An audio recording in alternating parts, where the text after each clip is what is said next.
Welcome, friends, to Crazy Women Country, where women's voices matter. We bring you the greatest female voices in the music industry, from the artists, songwriters, and producers, to managers and executives, and all the women who make the music industry what it is today. Thank you for joining us.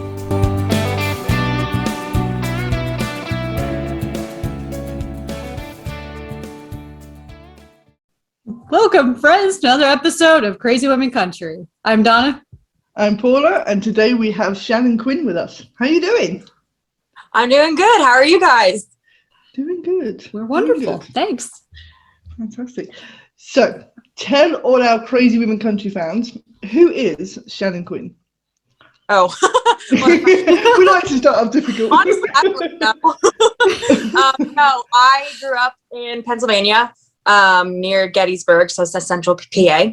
And I've always liked country music. I'm going to be honest, and whenever I was like 10, people, that weird phase and everyone was like, I don't like country music. Country music's like blah, blah, ugly and stuff. So I was like, yeah, I don't like it either. Never I did. But then I went to college and I got a degree in vocal performance. So I also do opera, which is a fun fact. And then 3 weeks after I graduated in June 2019, I moved here, and I've been in Nashville for the past 2 years now. And Perfect. That's been a tough couple of years then, hasn't it? Because obviously you moved in 2019, and 2020 we went into lockdown. Yeah. 8 months after I moved here, I think, everything shut down. And I was like, oh, well, is what it is. That's not good. That's not good. Definitely a little crazy there, but yeah, it's opening and everything's getting back to normal. Yeah, I was actually stuck at, so I went home that March for I was nannying at the time, and they went on spring break, and then I went home, and then literally 2 days after I got home, that's whenever everything shut down. So I couldn't get back to Nashville for 2 months. So I was just with my family, and I worked at Starbucks too, and luckily they could transfer me over, so I could still work at home. So that was good. So I wasn't unemployed, but still it was so crazy. It was I never thought that I would live through a pandemic. Who can you never think that. No, you think that's something of the past. Everybody else has done that, but. Yeah, you don't. We never expected that, but yeah, we did it. We survived. We did. Absolutely. That's very big. Even Florida survived most of it. Oh. Yeah. Florida was different, wasn't it? That's cool. A little bit. So I read somewhere. Now I hope I've read the right thing. Were you in the musical Thoroughly Modern Millie? Yes. I love that musical. I love Julie Andrews. I think she's amazing. So I love the film. And then when I saw that, I was like, oh, I have to ask about this. Yes, I was. That was my first role in high school. I was Miss Flannery. Oh, that's so cool. And so that was an interesting character to play. Kind of the stereotypical secretary, flirting with the boss, blah blah blah. And it was a fun time because she was also older, which made it even funnier. Yeah, because she was supposed to be old, and just the idea of this old lady flirting with this young guy was just silly. But yeah, I was in it. That was very cool. I love that film. I think that's fantastic. That's awesome. It really is. Yeah. So can I ask a question? What made you decide to do, obviously, the vocal training, but on the opera level? Is that something that you were just interested in, or was that something that you always wanted to do, or? Well, that's really actually no one's asked me that before. So I started taking voice lessons whenever I was 10, and normally whenever you take voice lessons, they start you out classical so that you can get a good foundation, because the voice is like any other muscle. You just can't go into it start belting crazy, carry on wood belt. You kind of have to build. And a lot of people start classically so that they build a good foundation. And then I just really enjoyed it from that. So I started doing that, and then college came around, and I don't really know what drove me to vocal performance. I love acting as well. So I think it was the combining those two and getting it under the same degree that kind of like was eye-catching to me. So I think that's why. That's very cool. That's amazing. It's just really cool. Yeah, for sure. It's a fun. Not many people like know that whenever they like hear me sing, and then I'm like, yeah, I sing opera. Everyone's like, what? And I'm like, yeah. There's a TV show in the UK now. I'm not too sure if it's still on, but I think it's called something like Pop Star to Opera Star or something like that. So they get obviously famous pop stars and then help train them to sing opera. So they get some of the top opera singers around, like Catherine Jenkins. That's the one I can think of at the moment. And to help train the pop stars, which is quite cool, which is quite amazing to watch. Yeah, it's a different like type of. It's totally different than like doing like pop stuff. Like the voice placement's kind of the same, but like everything else is like very. It's really weird. It's hard to explain.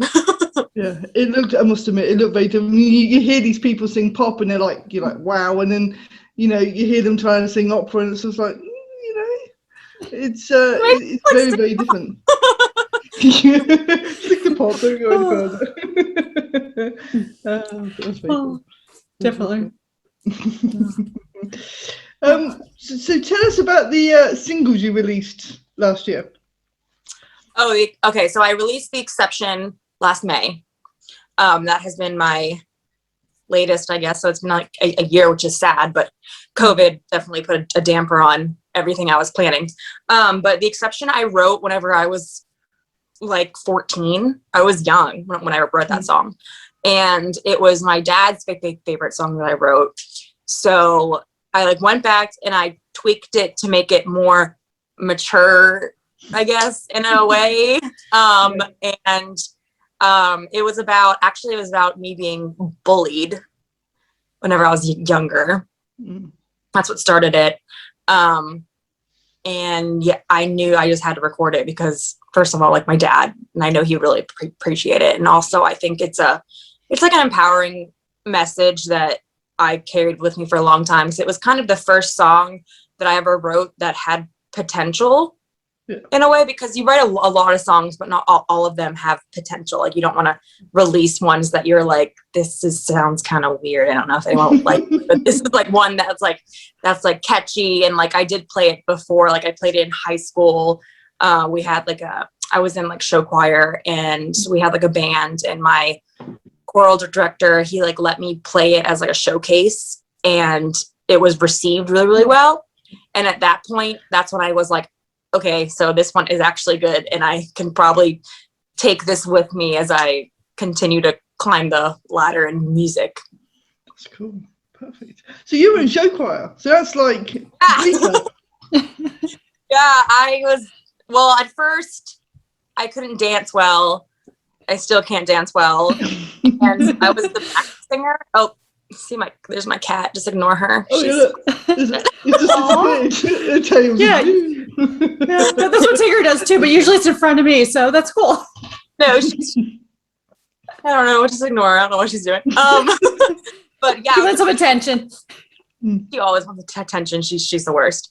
And I was in show choir, but I couldn't dance well. I still can't really dance well. I don't know why. Just like one of those things, I guess. I feel like just one of those things. I can't dance. Yeah. But my choir director, he was like, well, I still want you to be in it. So why don't, for like this my freshman year, he's like, why don't you just like play like rhythm guitar for us and like do some backup stuff? And I was like, okay, like that's fine. So I did that. And then sophomore year, he was like, you still can't dance well enough, but you can be back up again. And then junior year, he's like, Shannon, you are almost there. One more year, and then senior year, I finally got to dance. Well, there you go. Perseverance, and you made it. That's so cool. Like his name was Mr. Poe, and he was like my favorite teacher. We were like actually very, very close. He was like a second dad, and I was like, I take no offense to not being able to dance. Like it's totally okay. Like a lot of kids would have been offended to like have someone be like, oh, you can't dance, like you can't be in this. And I was like, nah, I know I can't. It's totally Oh, that's very cool. That's very cool. You must admit, there's not many country singers who have that. They don't have the huge dance routines, do they? Like, other bands. So you're in the right genre for that. They really don't have to dance. Yeah. I mean, I hope You're the star. You don't have to worry about that. You can say, look, I have all these back rap dancers. They're the ones dancing, not me. They're the ones who do it. I'll just back up and they can like do it. Yeah. That's the way to do it. That's it. So tell us, who are some of the women that inspired you to do music? And obviously you said, you went through that phase where you were like, oh no, I don't like country, like we all do. But, seriously, who are some of your country and non-country influences?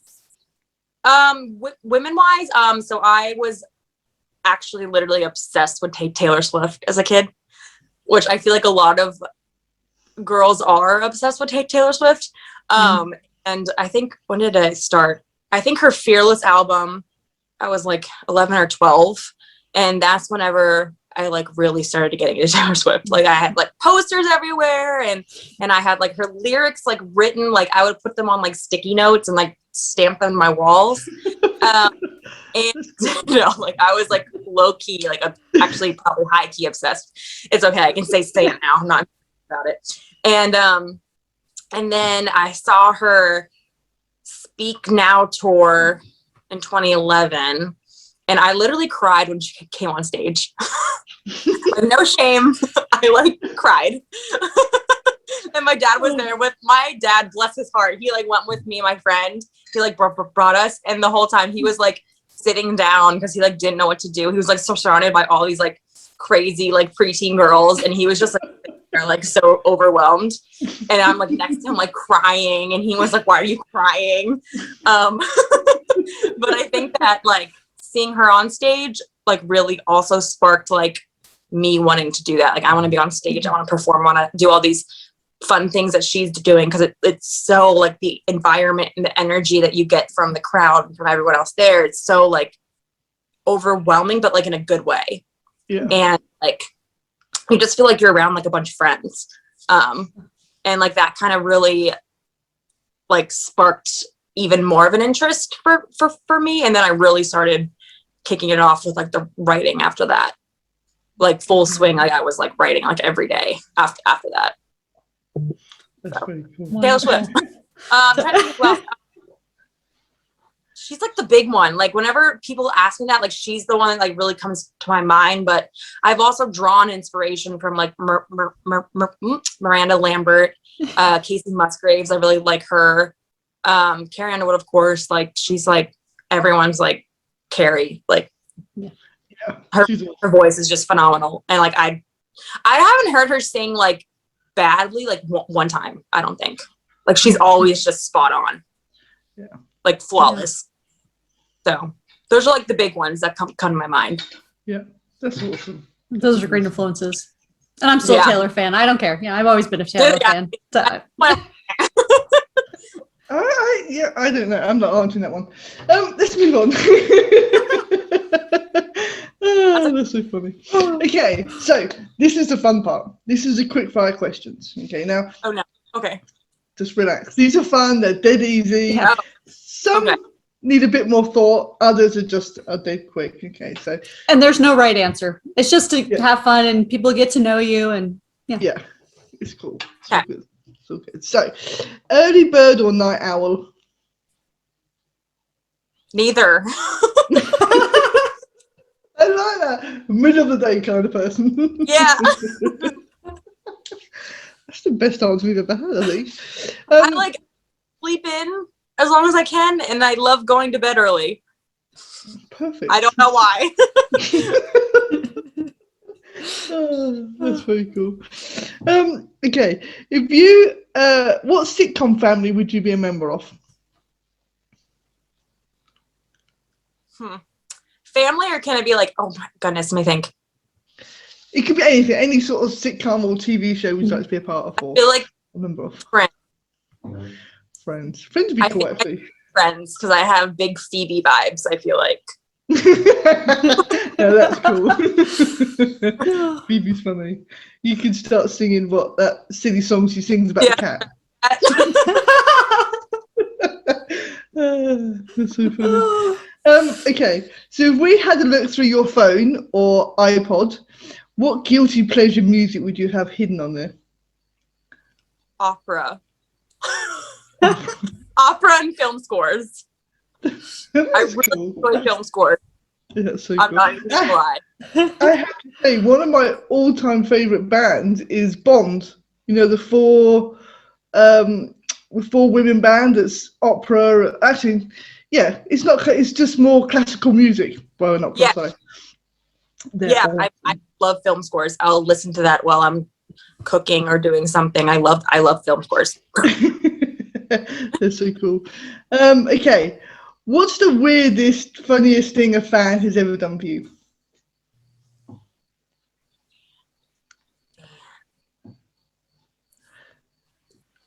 I had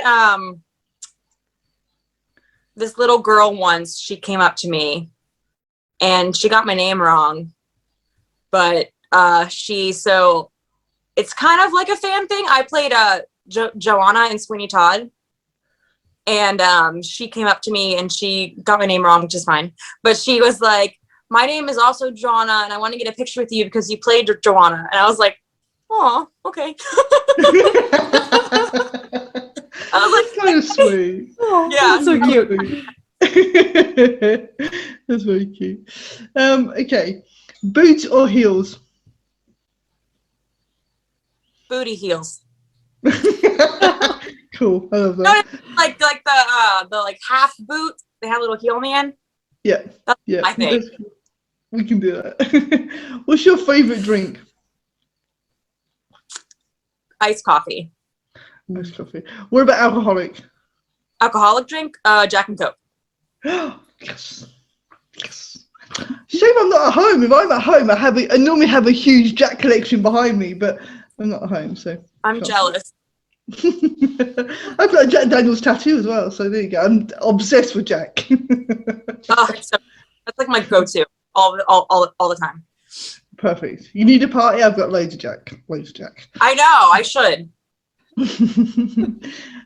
What's your favorite holiday? It's a tie between Christmas and Halloween. That's perfect. Just kind of polar opposite, but You could be a scary Santa or something, couldn't you? That'd be cool. yeah, you could like the Christmas. What is that, like a German? The Oh, German yeah. folklore? Yeah, he's supposed to be really scary and stuff, isn't he? Yeah. I think he's supposed to like scare the kids into being good, because I guess That's quite funny. an old man coming down your chimney isn't scary enough. Breaking into your house, leaving strange things. Yeah, I mean. Yeah.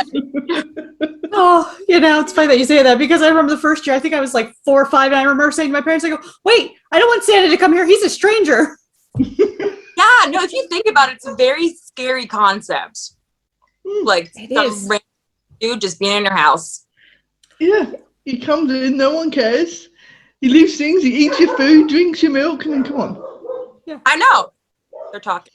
Yeah, yeah. They agree. they're running around the garden chasing something for me.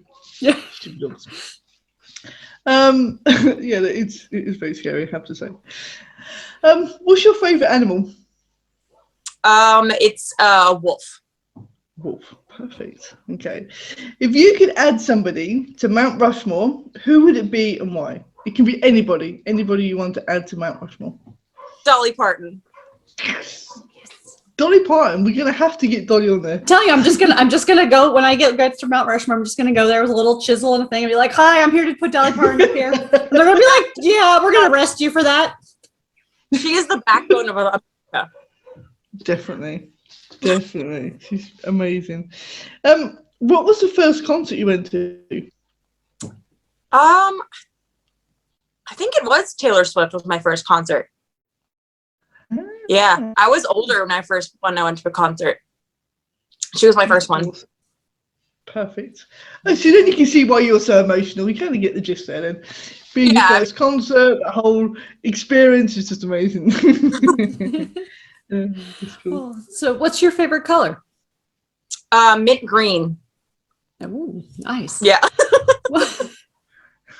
I like how specific you are about it, though, too. You know, so like, oh, it's just green or purple. Like that. That's green, not just green. I like that, yeah. I love that. So, what's the best thing since sliced bread? There is the best thing since sliced bread? I love bread. That's the best answer. There is. That's great. It can be bread. That's fine. If I had to choose the best thing, I would probably say like Chipotle or like Dunkin'. It's like the best thing. Perfect. Nice. That's the best answer. That was cool. So, if you could talk to anyone, alive or dead, who would you want to talk to, and what would you want to talk about? I would want to meet up with. That's really hard because I'm a history nerd. So that's gonna be difficult. Oh, so it's either historical or like someone's still alive.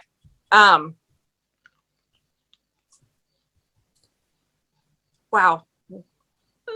I know it's a difficult question. Probably like, so I've always really been into like World War II. Mm-hmm. So probably a World War II vet. And I guess there are still some alive, but I really like to talk to one about that's been like at like D-Day or something, just to learn more about that experience. Cause I just think it's like so honorable and also like cool in a weird way. I would probably want to talk to a veteran of World War II. That's really cool. You know, I will tell you that my grandfather, who was in World War II, who passed in the late 90s, he didn't want to talk about it very often, but the few times he did, it was so like you could just see him holding emotions back, and it was just so like I don't even know how to you know, it was just intense. Like it was like, and he was, you know, he was really calm because I was young. I was like 10, 12 years old, that, you know, maybe a little older, but it was just, yeah, it was just so, he was so humbled about it and sweet. My pap served. He's in the Pacific though, but he passed away whenever I was 8. So I never really got that far with him because I was young. I feel like he just didn't want to bring it up. So I never really got to like, talk with him or anything. But and I think a lot of people, yeah. And a lot of people that serve don't really want to talk about like, you know, details a lot of times too. So yeah, my grandpa, that's understandable. He went to the cinema on his own to watch Saving Private Ryan, and that really hit him hard because also you got that first scene, haven't you, where they, you know, charged the beach and everything, and he said, you know, that was hard. I think he even cried through it. So, yeah, he never really spoke about it. You know, I don't think it's many people in the forces really talk about what they've been through. So, yeah, it's amazing. So, if you weren't doing music, what would you be doing? Okay, so I'm also really into true crime. So I'd either be like I think they're called behavioral analysts who like profile people, or I'd be a like detective. I think a private homicide detective. I'm like really into true crime. You could be part of the BAU, Criminal Minds. Yeah, exactly. Yeah. I thought about it for like, if I like wasn't, I think I would be doing something in that type of thing, like Friend or something. Yeah. I love that. That's definitely cool. So if you could be a Disney character, what character would you be? That's so hard. There's so many to pick from. I know. I feel like so my sisters always compare me to like, have you seen Moana? Yep. The chicken. So we should laugh. That's hilarious. The chicken's so funny. That's good. Yeah. He's definitely one of the best sidekicks, the chicken. Like, you're always like the weird little animal. Like you aren't actually like a princess. You're like the weird little sidekick. Like, yeah, it. But he just sort of walks around and walks into the sea and then has to be rescued and then walks into a hole. He's a bit crazy, that chicken. Like, he's very funny. I'll just like run into something and they're like, come on. But if I had to be Quick maze. I feel like I'd be Rapunzel. I think her and I kind of match too, our vibe. Cool. Rapunzel's cool. That's perfect. So what's your favorite flavor of ice cream? Chocolate chip cookie dough. Oh, nice. Do you have a favorite snack, and what is it? Favorite snack? That's so Or your hard too. current go-to snack right now? Like, mine lately's been popcorn. So, I really like trail mix. I've been really into trail mix with like the M&Ms and stuff in them. mm-hmm. Yeah, I can like eat the whole bag. M&M's just got enlivened up a little bit. That's pretty cool. Yeah, it was healthy. I had some more chocolate. Yeah, still healthy. I was like, if you think about it, it's kind of healthy, but It's still got nuts in there, Yeah. So, being that you're into true crime, this ought to be a really good question now. Hypothetically, if I came to you and said, I have to hide a body, do you know a good place? No. Oh, no. You're supposed to say yes. Yeah. I know. I probably honestly get away with murder. Sounds awful. And I hope no one takes me up on that because I really don't want to help anyone. There you go. So I have to ask, people. Do you watch the ID channel? Because there's some, I don't know what it is with all of their titles of shows. And I know I mentioned this before on our podcast here and stuff, but Wives with Knives, that one just cracked me up. I was like, really? There are so many on there. There's my sister's really into it too. She's the one who got me into it. She will watch that all day. I just like have it on. And the title that always cracks us up is Southern Fried Homicide. Yeah. Southern Fried Homicide. I love that one too. And one of my good friends in Nashville, she mostly wrote it, but I helped a few. She actually wrote a song called Southern Fried Homicide. Oh my God. That's perfect. So we're going to check that out now. Find that and check it out. I'll let you know. Okay. Oh, so what would be a good theme song for your life? Oh, geez. I don't know. That's hard. Probably I Can't Get No Satisfaction by the Rolling Stones. That's very cool. Yeah, it's like one thing after another. I moved to Nashville, get a job, COVID hits, I can't record music. It sings perfectly, doesn't it? Yeah. So hopefully that'll reverse sooner than later, and all will go well. Oh, so tell our audience what album or artist or even just a song that they should listen to before they die. There are so many. Okay, you can name a couple. Okay. Yeah. Okay. I'm really into I don't want to say indie country because it's not indie, but it's more like independent artists. Kind of more like Texas country too, so it's more old school. I'm really into Coulter Wall. His song "Sleeping on the Blacktop's" really good. I'm also really into Co Wetzel. He's really good too. I don't know if you guys heard of him. Trying to think. Casey Musgraves, any of her songs, like her writing skills are above and beyond amazing. Amazing. And her song, what is it called? Well, everyone knows of Space Cowboy. That's like one of my favorites. I know it's like well known, but still, I can see why she chose it as a single because it's amazing. Yeah. And I think of other ones. There are so many to choose from. Like going through my Spotify, like in my brain. I feel like that's like all the ones that are like sticking out to me. That's like perfect. That's perfect. Yeah. Yeah. Okay. Who is your favorite CWC host? What was the best ever? That is. Both. Great answer. I love it. That is the best answer. That is. It was the realization. Your eyes just all went. Yeah. That happened a lot. That was very funny. I love that. That was very cool. Oh, that is very funny. Okay, perfect. So that was fun. So tell us, what does the rest of 2021 have in store for you? Rest of 2021. Hopefully I will have the EP done. I think it's almost done. We're like getting harmonies done now. So I think we're like wrapping up. So I just have to like get it mastered. And then hopefully I'll have a single from that dropping this fall.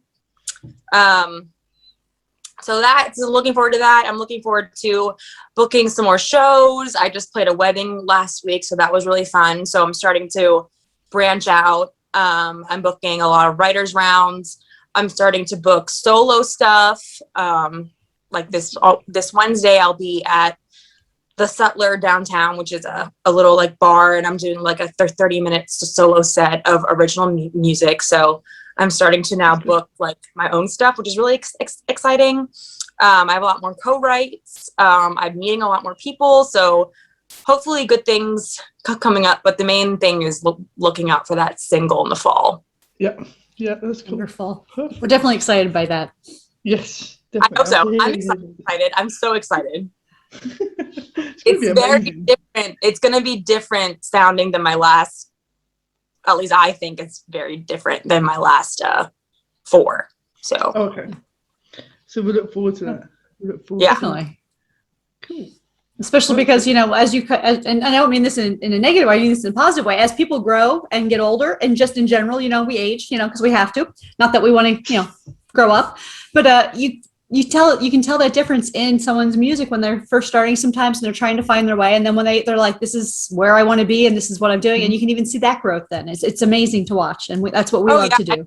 Growth in my voice and like my writing in just 2 years, just like being here. Yeah. It's like completely different, and I think that's something a lot of people don't realize. Like they're like, why can't like they just stay the same, or like they keep switching, and I'm like, because like you're constantly growing and you're constantly finding new sounds and new little licks that appeal to you. Like not everything's gonna appeal to you. Like I just don't like country music. Like I also love Halsey, and that's like completely out of my realm of what I'm comfortable with. But I love her. I think she's amazing. Like she's one of my favorite artists. So I think that's a lot of things you find. I mean, even from artists, they may be in one genre, but they draw from so many different other genres, to become who they are. So like I also like I look up to the Rolling Stones a lot.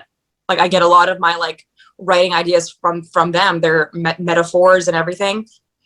So you draw from all types of stuff. Yeah, you draw from life, you draw from music, you draw from whatever you experience. So yeah, that's very cool. Yes. See? Well, thank you so much for joining us today. Yeah, because I was like, that too. They're like, Always agreeing with us. Very funny.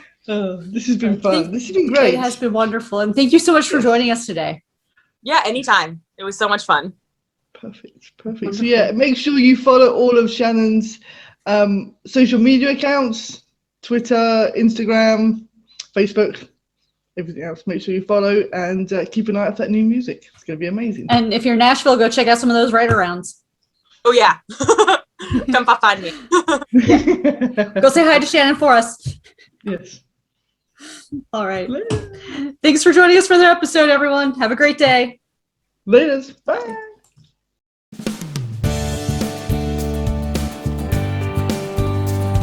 If you enjoyed today's episode of Crazy Women Country, don't forget to give us a thumbs up. Be sure to click the subscribe button for new interviews weekly. And thank you, friends, for joining us today on Crazy Women Country, where women's voices matter.